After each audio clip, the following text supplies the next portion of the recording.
Hi, Panda Bears. I'm back, and I wanted to share what it was like taking a year off social media and blogging.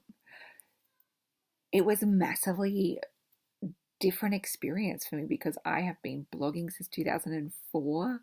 I have been on social media since day dot. I'm an early uptaker of technology, and so it was really fascinating to take a year off. Did I expect that I'd take a year off social media? God no. I thought I would give myself like a couple of weeks, and then I thought I'll take a month. I was just so seriously burnt out by that point, and then as the month ended, I just thought, no, I'm going to make it indefinite. I think I'm just like, this feels so good to not be doing that whole parade, that I want to keep on doing it for as long as I feel called to. So it's really been a very nourishing and lovely experience have. Um, to not have had that as a big presence in my life over the last year, especially since I am, such a digital native in a lot of ways. It freed up a lot of time for me. And most importantly, it freed up a lot of brain space instead of like thinking, oh gosh, is social media this? Or how am I going to write about this? Or like, oh my gosh, got to go a photo of this. Like, I really was so much more present. And instead, I allocated that time and that brain space instead to my kids and homeschooling, because we started homeschooling a year ago as well. So that was really lovely. I also noticed I had a lot less anxiety about feeling like I needed to be vigilant and needing to be online in case an internet drama bushfired up and needed to be put out. Um, so it was really nice not having to go to bed and checking for the latest crank. And useful that I didn't have to wake up going, oh gosh, really fucking check how that went. So that was magical. I think as well, like, like I should say, like I'd say this is from quite a privileged place in that I was able to take a social media break and still have a more than abundant income because I've built businesses that don't 100% rely on 24/7 social media presence. So, I've always talked about the importance of having a mailing list so that you have your priority on getting people onto your mailing list so that you can email them and stay in contact that way. And also thinking about recurring income. So for me, my academy, which is my online training site, it's my membership site with all of the courses that I've created over the last 10 years. It's all in there and it's recurring income, and people can sign up and of course they can cancel if they want to. But having that there, and people didn't need me on social media, they just needed me to be, providing my coaching calls and the academy courses that get released every single month. So that was awesome.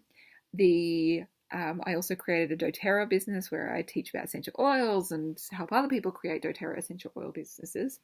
That didn't really require me to have a public social media presence either. I didn't need to be producing huge amounts of public facing social content for that. Of course, I could have for those businesses, and probably could have created more income from that, but there was workarounds to it. And shock horror, there are still businesses in the world that don't really require a social media presence, and you're using like word of mouth. You've got a good booked solid with the customers and clients you currently have. So there are business models that you can set up that don't require that kind of incessant social media presence as well. I also realized during that time as well that I wanted to share a lot less about my family and with my kids and my husband, and really respect their privacy more, especially as they're getting older. Like when they're younger and they're toddlers, like they're just doing cute toddler shit, like the one toddler is the same as another toddler, basically. But now, you know, they've got their own personalities and their own karma and way of doing life, and I don't really want them to have to be hitched to the fame train on any level. So as I re-emerge out into the social media world, it will be with a lot more presence of like, yeah, I'm not going to go into that place. I'm not comfortable with it anymore. I was comfortable with it.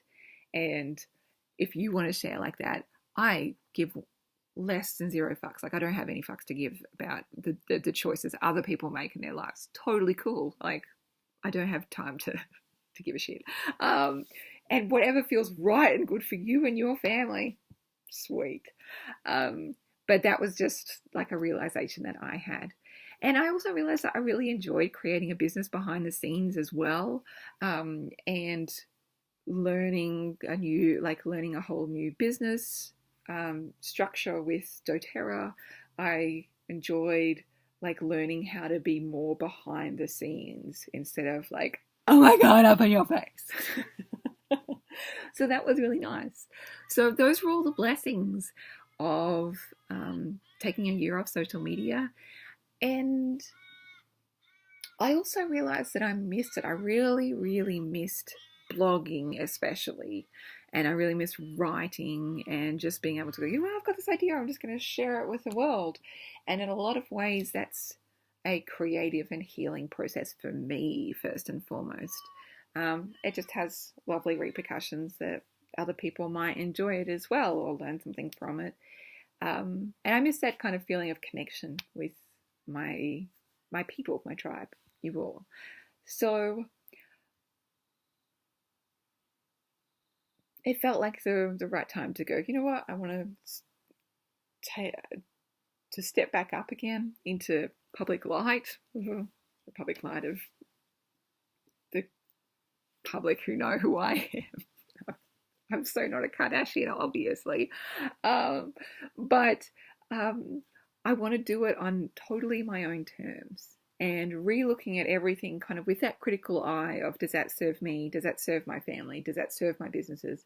Is there a better way of doing it? Instead of being reactive and going, well, I should do this and I should do that. Instead, creating a social media and blogging strategy that works for me. And that might change over time. You know, I don't think, like, social media is obviously not going to go away, but we can choose our relationship to it and how it works for you. And having that year off really proved that to me, that I could completely change my relationship to it and then look at it with fresh new eyes and go, what's right for me right now? Hope this has been in some way useful, helpful, insightful. I hope you are having a grandiose day. Grandiose.